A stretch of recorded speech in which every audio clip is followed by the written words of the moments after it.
መልህቅ አርማዬ ቀይ ባህር ቤቴ ጀግንነት ክብሬ የአባቴ አያቴ በደሜ ማህተም ታሪክሽ ይቅለም ውርስ ሆኖ ጋሻዬ ከአሳር መነሻዬ ዱሜራ ድንበር በጀግኖች ልጆቿ ዛሬም ትታጠር ኢትዮጵያ የኛ ናት ለአንድነትሽ ክብር ቆመናል የባህር አጥር መልህቅ አርማዬ ቀይ ባህር ቤቴ ጀግንነት ክብሬ የአባቴ አያቴ በጀግኖች ማዕድም ታሪክሽ እያለ ይቀጥላል። ይህን ግጥም የጻፈው ሊዲንግ ሲማን ጌታቸው በርሄ ነው። ጌታቸው በርሄ ከ40 ዓመት በፊት ሁለታችንን በ1975 ዓ.ም የኢትዮጵያ ባህር ኃይል ሆነን እንደተቀጠረን 76 ላይ ጻፈው። ጽፎት ዜማውንም አይሆፕ እሱ ነው ያወጣው ይመስለኝ። ዜማውን እርግጠኛ አይደለሁም። ግጥሙን መቶ እሱ ነው የጻፈው። ጻፈ። እኛ ተለማመድንበትና 1976 ናቫል ዴይ ላይ ነው የዘመርነው። ከዛ በኋላ እስከ 1982 ባህር ኃይሉ እስከተፈታበት ጊዜ ድረስ የባህር ኃይሉ መዝሙር ሆኖ አገልግሏል። ጌታቸውም እዛው ምጽዋ ቀርቷል። በ1982 የካቲት ወር ላይ በተደረገው ጦርነት ከተሰዉት ወይም እዛው ከቀሩት አያሌ ጓደኞቼ መካከል አንዱ ነው። የግጥም ብቃትና ጥልቀቱ ተአምር ነው። ምናልባትም ሌሎች ግጥሞቹን መሰብሰብ አለመቻላችን ያሳዝነኛል። አልሰበሰብናቸውምና ጌታቸው በርሄ እዛው እንግዲህ ከተሰዉት ጓደኞቻችን መካከል አንዱ ሆነ እንጂ የግጥም አቅሙን እዛው ሆኜ ስሰማውና ሳደምጠው ሳጣጥመው ሲያነብልኝ ምናልባትም አቻው ጸጋዬ ገብረመድህን ነው ብዬ ነው ገምተው። ይገርመኛል። የአዲስ አበባ ልጅ ነው፣ ቂርቆስ አካባቢ ነው ተወልዶ ያደገው። ግን እንደዛ አይነት ምጡቅ ቋንቋ ልክ የጸጋዬን ያህል ሩቅ እንዴት አወቀበት አላቅም።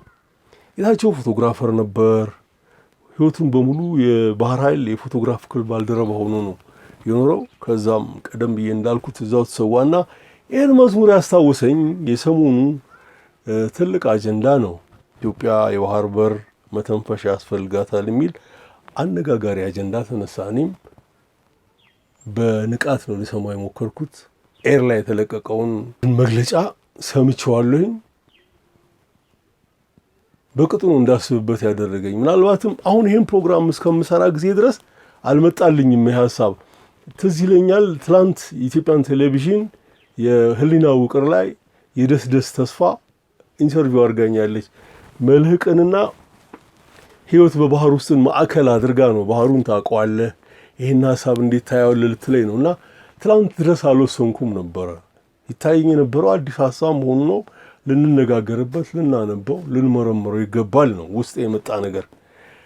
አሁን ግን ዝም ብዬ ስቆዝምበት ይቻላል፣ ኢትዮጵያ የባህር በር ሊኖራት የሚችልበት ሁኔታ አለ የሚል መንፈሴ ውስጥ ተጸነሰ። እንዴት አትሉኝ?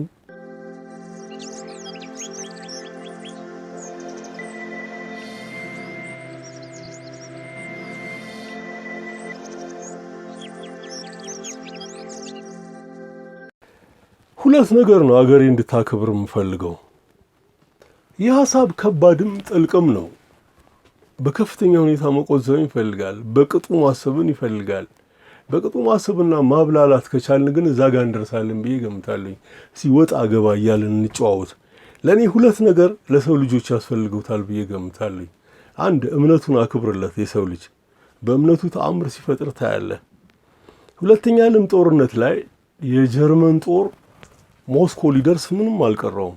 በቃ መግቢያው ላይ ነው የደረሰውና ስታሊን የወቅቱ የሶቪየት ህብረት መሪ ነው ቢል ቢሰራ የህብረተሰቡን መንፈስ ሊያነሳሳው አልቻለም።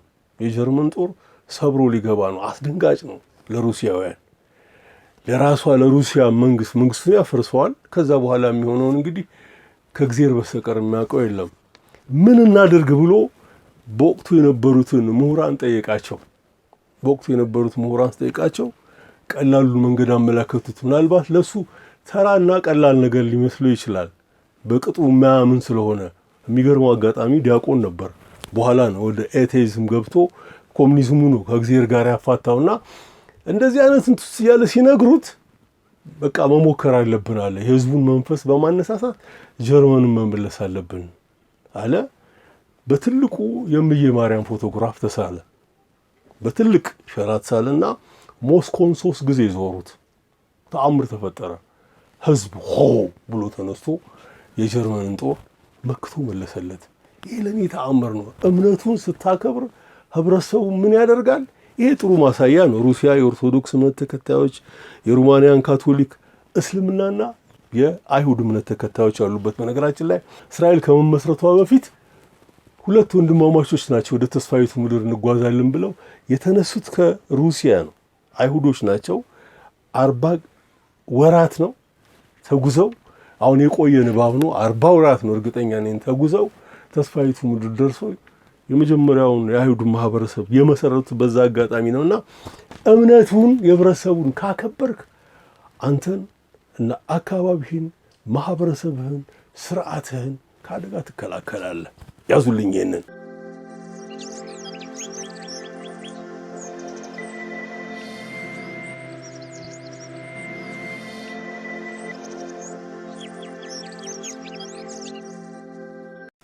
ሁለተኛው እጅግ በጣም አስፈላጊ ህግን ነው። ህግን ማዕከል አድርገን መሄድ መቻል አለብን። ህግን ማዕከል አድርገን የምንሄድ ከሆነ ምንም ጥርጥር የለውም ህብረተሰቡ አምራች ሆኖ ያመርታል፣ ማሰብ የሚችለው ያስባል፣ መጸለይ የሚፈልገው ይጸልያል፣ ጊዜውን ለተገቢና ለአስፈላጊ ነው ብሎ ላመነበት ነገር ይሰጣል። በዛም ውጤታማ ይሆናል። ህግ ሲላላ ግን አስፈሪ ነው። ህግ በላላበት አካባቢ መኖር አስጊ ነው። በተለይ ቤተሰብ ያለው ንብረት ያለው የሚጥር የሚግር ማህበረሰብ አደጋ ላይ ነው የሚወድቀውና ይህንን የኛ መንግስት ማድረግ አለበት ብዬ ገምታለሁ። እነዚህን ነገሮች ካደረገ በኋላ ምን ማድረግ አለበት? መነጋገር እንችላለን። ትልቅ ዳም እየገነባን ነው። ይሄ የምንገነባው ግድብ እኮ ከ5000 ሜጋዋት በላይ ያወጣል ነው የምንለው። ለጎረቤት ሀገሮች መብራት ሸጠን እኛም እዚህ ማምረት የምንችልበት ሁኔታ ተፈጥሮ ወደ ኢንዱስትሪያላይዜሽን ነው የምንገባው። ወደ ኢንዱስትሪው አብዮት ነው የምንገባው። እንደዚህ አይነቱን ነገር ስናደርግ ከጎረቤት ያሉ ዜጎች በሙሉ እኮ ወደኛ ነው የሚሰደዱት። ምንም ጥርጥር የለም ኤርትራውያን ይመጣሉ። አሁንም ያለ ምንም ጥርጥር ከግማሽ ሚሊዮን በላይ የገቡ ይመስለኛል። ምንም ጥርጥር የለውም ሶማሊያን ይመጣሉ። ምንም ጥርጥር የለውም ኬንያን ይመጣሉ። የጎረቤት ሀገር ያሉ ብቻ ሳይሆን በሌላው ዓለም ያሉ ሁሉ ስራን ፍለጋ ጥሮ ግሮ ሰው ለመሆን የኢትዮጵያ አካል መሆኑን ግቡ ያደርግና ይመጣል። ልብ አድርጉልኝ። በሁለት ነገር ነው ይሄን ማህበረሰብ ያዝነው። እምነቱን አክብረንለታል፣ በህግ ደህንነቱን ጠብቀንለታል። ስለዚህም አምርቶ ኢትዮጵያን ያለማታል፣ ያሳድጋታል። ከዛ በኋላ የባህር በሩ ወለል ብሎ ይመጣል። እንዴት አትሉኝም? ከማስረጃ ጋር ላቀርብ።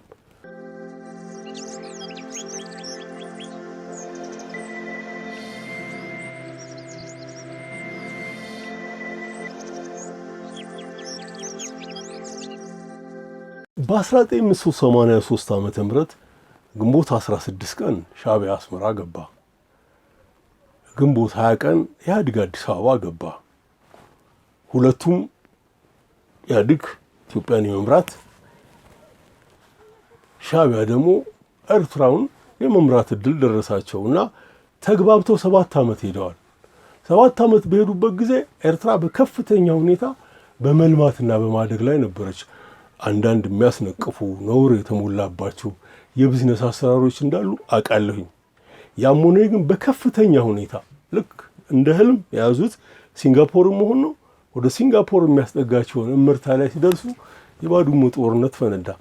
ያ ጦርነት ከመፈንዳቱና ሁለቱም ሀገሮች በተሻለ ተግባብተው በሄዱበት ጊዜ አውቃለሁ ፖለቲካው የሚያንገጫግጨን የሚደብረን ዘርን ማዕከል አድርጎ መሄዱ ምናምኑ የማዕት የተነሳረክንበት ነገር አለ። እሱን ወደ ኋላ ሄዶ ማንበብ ነው አለ። ያም ሆነ ግን እንዲህ አይነት ሁኔታ ላይ በነበሩ ጊዜ ጅቡቲ ደግሞ አደጋ ላይ ነበረች። ለወራት ምንም አይነት ደሞዝ መክፈል አልቻለች። ምንም አይነት ደሞዝ መክፈል ስላልቻለች ኮንፌዴሬሽን ወደ መጠየቁ እየተንደረደረች እያለች የባድመ ጉዳይ ተነሳ። የባድመ ጉዳይ መጣና ጉብ ብሎ ሁለቱ ወደ ጦርነት ሲገቡ አቶ መለስ ዜናዊ ቶሎ ሄዶ ጅቡቲ ወደቧን የምታስፋፋበትና የምታለማበትን ገንዘብ መደበ። ትልቅ ወደብ ሆና ኖራት።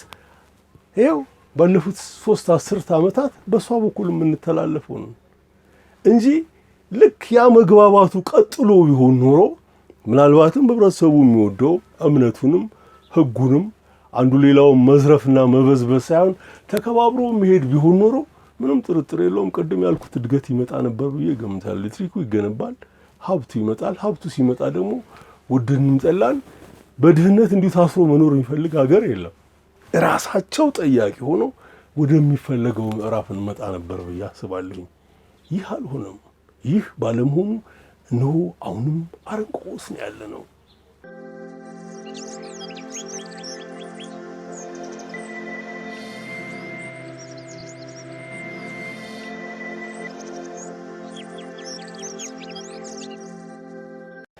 አስራተኛ ክፍለ ዘመን ላይ እንሂድ። 1888 ላይ አድዋው ጦርነት እንዳለቀ አንድ አስተዋይ የኤርትራ ክፍለ ሀገር ተወላጅ የሆኑ ሰው ጦርነቱ አላለቀም፣ ጦርነቱ ማለቅ ያለበት ቀይ ባህር ላይ ነው ብለው ምኒልክን አሳስበው ነበር። ምኒልክ ደግሞ ያላቸውን አቅም መመዘን ነበረባቸው። ምንም ጥርጥር የለውም። ስንቅ ያልቃል፣ ከብቱ ሳር ያጣል፣ ስለዚህም ይራባል። ወደ ላይ እየሄድን በሄድን ቁጥር ደግሞ የብዝሃ ህይወት ሀብቱ እየተመናመነ ነው የሚሄደው። በ100 ሺህ የሚቆጠር ወታደር ያለምንም ጥርጥር ደጀን ከሌለው ሊዋጋ አይችልም። ስለዚህም ድሉን መነጠቅ ይኖራል በሚል ስጋት አቆሙት። ምናልባትም ያኛ አባት ደጋግመው ነው የሚሉት በቃ ይሄ ዘላለማዊ ድል አይደለም፣ መዘዙ ለትውልድ ይተርፋል ነበር የሚሉት። ያሉት ነው የሆነው። ይኸው እስካሁን እኛ ያልወጣንበት አረንቋ ውስጥ የከተተን ያ ነው።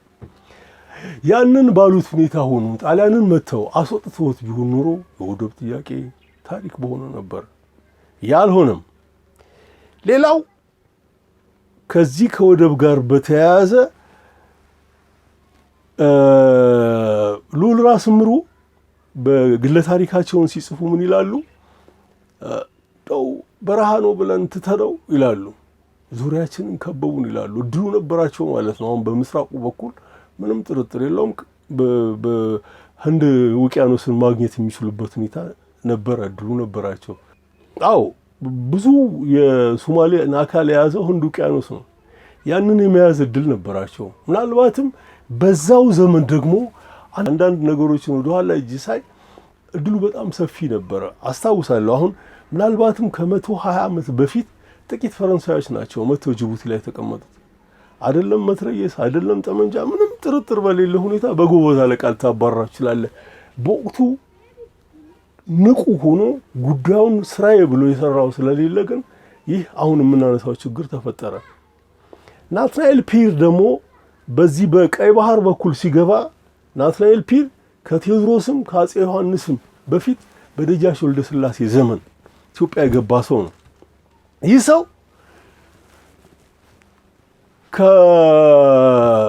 ከምጽዋ ላይ ጥበቃ ያካሄዱ የነበሩ ወይም ገዢዎች ነን ብለው የተቀመጡት ቱርኮች ጋር አለመጣጣም ሲፈጠር እንደው እኮ ጥርግርጋቸውን አውጥቼ ባህር ልከታቸው ይችል ነበረ ኢትዮጵያውያን ቢያግዙን ወይም ሊገላግላቸው አይነት ነገር ብሎ ማሰቡን አስታውሳለሁ። ምክንያቱም ጥቂት ሰዎች ናቸው የሚቀመጡበት። ህግ የምንለው ነገር ቱርክ ገብቶበታል የምንለው ምናምን የምንለው ነገር ይይዘንና እንትላለን። አሁን አንዳንድ ቦታ ላይ ልብ ብላችሁ አይታችኋል። ፈረሱን በተራ ወንበር አስረው ያስቀምጡታል።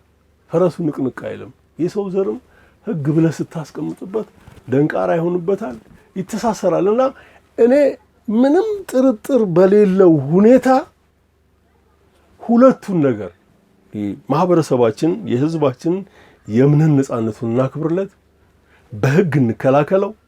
በተጨማሪም ማንኛውም ኢትዮጵያዊ በሰሜን በምዕራብ በምስራቅ በየትኛውም አቅጣጫ ተዘዋውሮ እንዲሰራ የሚያደርግ የህግ ደህንነት የምናስከብርለት ከሆነ ይሄ ያልነው ይመጣል። ምክንያቱም ያ ትልቅ ኃይል ሲመጣ ጉልበታችንንም እውቀታችንን መዋላችንን የማይቀር ነው። ያ እድገቱን ያመጣል፣ ገንዘቡን ያመጣል። ገንዘቡ የመግዛት አቅም አለው። ስለዚህ እነዚህ በድህነት ዙሪያችንን ያሉ ሀገሮች ምንም ጥርጥር የለውም አጋራችንን በፌዴሬሽን በኮንፌዴሬሽን እንዋድና እንሂድ የሚሉትን አጀንዳ እንዲያነሱ ማድረግ የሚቻል ይመስለኛል።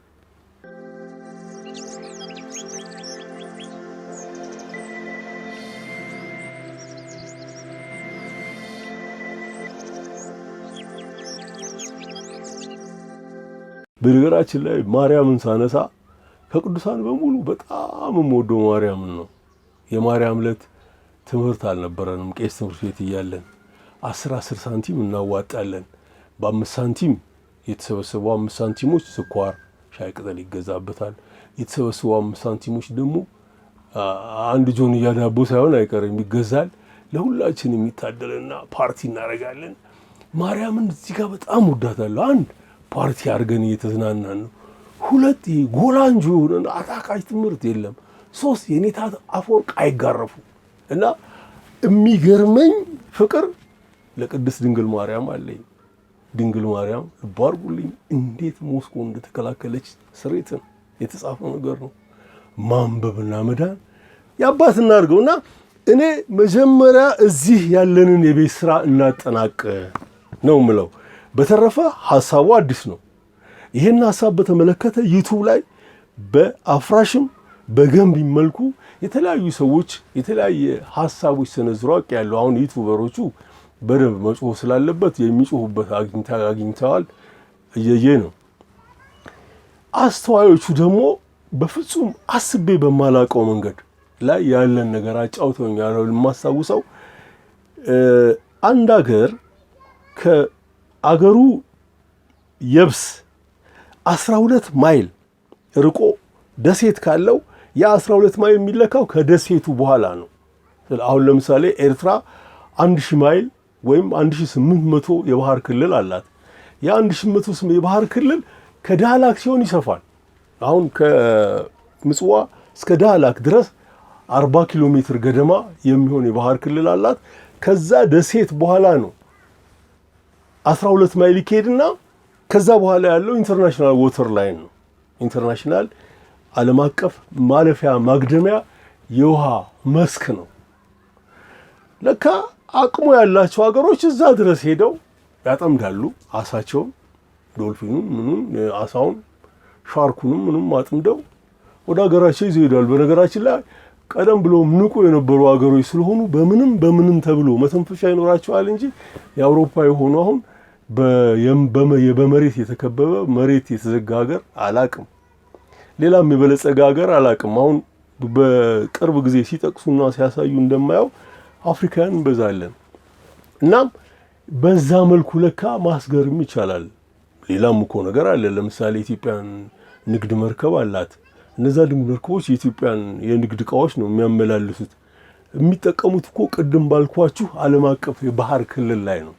በዛ የባህር ክልል ያልፋሉ፣ ያገድማሉ። ጅቡቲ ገብተው የሚያራግፉትን ያራግፋሉ፣ የሚጭኑትን ጭነው ተመልሰው ይሄዳሉ።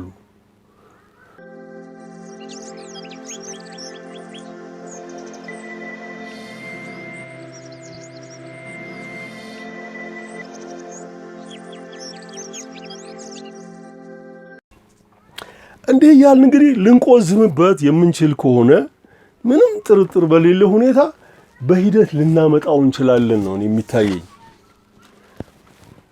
ውህደቱ እኮ የምስራቅ አፍሪካም ሊሆን ይችላል።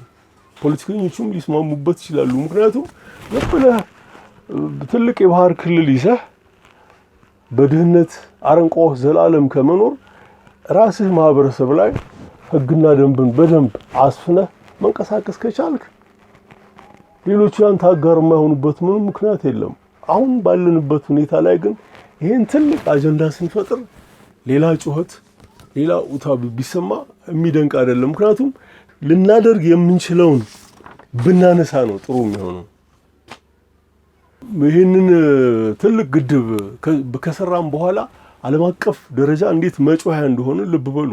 ግብጾች በየቀኑ ነው የሚሰሩብን። አሁን ይህንን የነ ኡስታዝ ጀማል በሽርን ፕሮግራም ስራዬ ብላችሁ መከታተል ይኖርባችኋል።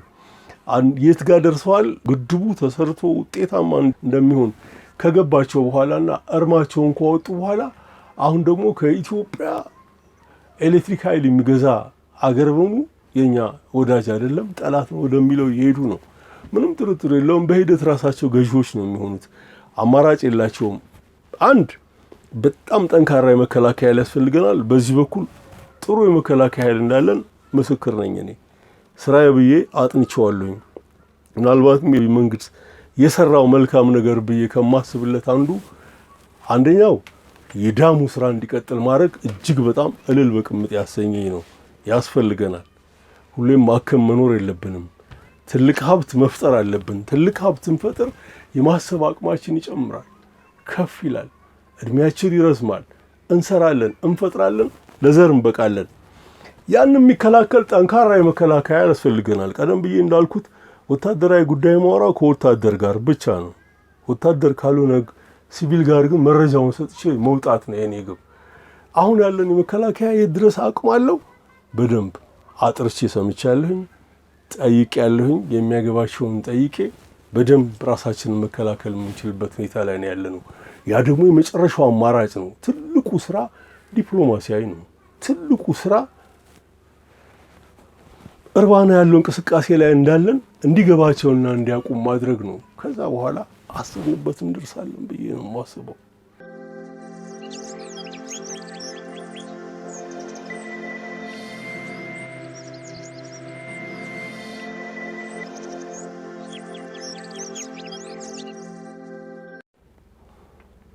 አንዴ ምናልባትም 90ዎች ውስጥ ነው የኢትዮ ኤርትራ ጦርነት ፈንድቶ ለስራ ጉዳይ እኔ ዶክተር ተወልደ ገዛኸኝ ተያይዘን ድሬዳዋ እንሄዳለን። ድሬዳዋ ስንሄድ ትልልቅ ታወር ወደ ጅቡቲ እየተገነባ ነው። ይሄን ታያለህ ዘነበ አለኝ ዶክተር ተወልደ። አዎ እያየሁት ነው። ወደ ጅቡቲ መሄድ እኮ ኤሌክትሪክ ኃይል ነው ብዬስለው፣ አዎ ለው ከላይ ካሉ ወንድሞቻችን ጋር እኮ ባንቀያየም መጀመሪያ የሚዘረጋው ወደ ላይ ነበር ነው ያለኝ። እድገቱ ሲመጣ ሼር ታደርጋለህ። እኔ ምናልባትም 2003 እንደዚህ ብቻ አድግራት ነበርኩኝ። አድግራት ትልቅ ታወር እየተዘረጋ ልክ ኤርትራ ድንበር ላይ ሲደርስ ቆሟል። እኔ እዚህ አዲስ አበባ መጣሁና የምን እንቁልልጭ ነው ብዬ ሬዲዮ ፕሮግራም ሰርቼበታል። የምን እንቁልልጭ ነው? ምክንያቱም ኤርትራ ጋር ተቀያይመናል። ኤርትራ ኤሌክትሪክ የምትጠቀመው በጀነሬተር ነው እና ኤሌክትሪክ ምንም ጥርጥር የለውም ያስፈልጋታል። ትልቅ የሀሳ ሀብት አላት። በነገራችን ላይ የ1000 ማይል እኔ ያውቀዋለሁኝ፣ ቀዝፌበታለሁ ከራስ ካሳ እስከ ራስ ዱሜራ። እነዚህ መጽሐፍቶችም እኮ የዛ ውጤቶች ናቸው። በጣም ትልቅ ነው። ፊሽ ባንክ ነው የሚባለው። እንደውም በጣም ትልቅ የሀሳ ሀብት አላት። አሁን ኤሌክትሪክ ሳይሻገር ነው ማዶ የቆመው እና እኔ እዚህ መጥቼ እንቁልልጭ አላችኋቸው ምናምን ብዬ አላገጥኩኝ። ማንም የተናገረኝ የለም። ግን በኋላ ራሴን ሄስኩት። ለካ ማናችንም ዘላለማዊ አይደለንም። መንግስት ያልፋል። ህዝብ ከህዝብ ጋር መያያዙና አብሮ መቀጠሉ የማይቀር ነው። ኤሌክትሪኩን መዘርጋታቸው ትክክልም የሚደነቅም ነው። ለምን አሁን እንዳልቀጠል አላቅም እንጂ ቀጥሎ ምጽዋ ገብቶ ቢሆን አንድ ትልቅ የአሳ ፋብሪካ አገሪቱ የመገንባት እድል ቢኖራት ምንም ጥርጥር የለውም ያለምንም ማጋነን ስትጀምር አነስ አርጋው ምስራቅ አፍሪካን ከዛ አፍሪካን እያለች ዓለምን ማዳረስ የሚችል ምርጥ የአሳ ዘር ቀይ ባህር ላይ ነው ያለው። አሁን ብዙዎቻችሁ አሳ የበላችሁ ሊመስላችሁ ይችል ይሆናል። አልበላችሁ። የቀይ ባህር አሳ የበላችሁለት ነው እውን አሳ እንደበላችሁ የምታውቁት። አንዴ ብሔራዊ ቲያትር ፊት ለፊት አንድ ዘላለም ቤት የሚሉት ባር አለ። እዛ ቁጭ ብለን ትንንሽ አሳዎች ዘንድ እንግዲህ ላንተ ብዬ ትልልቁን አመጣሁልት ይለኝ። እኮ ቀይ ባህር ላይ ያለን አሳ የምናጠምድበት እንጂ አሳ ብለን የምንበላው አይደለም ስለው ከው ነው ያለው። እና ከዛም ትልቅ ሀብት እንዳለ ልብ በሉ። አስፍተን እንየው። እኔ አንድም ቀን አንጎሎስ ፍሬን ኖሮ አያውቅም። ለኔ ማሰብን የሚፈቅድልኝም የለም፣ ማሰብ የሚከለክለኝም የለም። አቅሜ ፈቀደ መጠን ማንኛውንም ነገር ጥግ ድረስ ነው ለማሰብ ሞክረው። በቅርብ ዶክተር አብይ ያነሳው ሐሳብ ለምን አናስበውም ነው። እንዳናስብ እኮ ቀደም ብሎ የነበሩ ሰዎች አናታችን ይሉ ነበር። እኔ አንድ ጽሁፍ ስጽፍ ድሬዳዋን ስጎበኝ ድሬዳዋ አስመራን አስታወሰችኝ ሲል ኤዲተሬ ቷ ነው ያደረገው። የምን አስመራ ነው? ሁለተኛ ኤርትራ፣ አስመራ፣ ቀይ ባህር የሚል ነገር እንድንተነፍስ አይፈለግም ነበረ። እናቃለን የሚሉም ሲጽፉ ወዲያውኑ ነው ከገበያው እንዲወጡና እንዲዋከቡ የሚደረገው። ማሰብ ያለብን ግን እንደ ሰው ነው። ስናስብ እንደ ሰው ካሰብን ሰው ሁለት ነገር ሰውነቱን ይጠብቅለታል። አንድ ከአምላክ ጋር ያለው ዝምድና ስታከብርለት ሩሲያን ከጀርመን መዓት የተከላከለችው ድንግል እመቤታችን ናት። ምስሏን ይዞት ወጡ። ሩሲያ በማርክስ ርዕዮተ ዓለም በምትመራበት ጊዜ ማርክስ 20 ዓመት አልሆነውም 70 ምናምን ሲሆን ነው ከጌሙ የወጣው ሱፍና። እንደዛም ሆኖ ያን ያህል አያከብሩትም ሩሲያን። ልብ አድርጉልኝ። ሌላው ህግ ነው። ህግ መስፈን አለበት። ህገ መንግስቱ ላይ አለ። አንቀጽ 32ን አንብቡት። የመንቀሳቀስ የትም ቦታ ላይ ኖረ ሀብት የማፍራት መብትን ያከብራል። ያንን ተግባራዊ እናደርገው። ይሄ የታሰበው ነገር መተንፈሻ ሳይሆን ወደቡም ይገኛል ብዬ ነው የማምነው። ልብ አድርጉልኝ። ይሄን ወደብ የምናመጣው በኃይል አይደለም፣ በጦርነት አይደለም፣ በደም አይደለም፣ በሀብት ተጨባጭ በሆነ ሀብት ይመጣል። ከዛ በኋላ አብረን ለማለን፣ አብረን እናድጋለን፣ አብረን ሰማያ ሰማያት ላይ እንደርሳለን። አብረንም የረዱን ያገዙን እዚህ እንድንደርስ መልካሙን መንገድ ለመሩ ሁሉ እናመሰግናለን። ሰላም በምድራችን ላይ ይስፈን።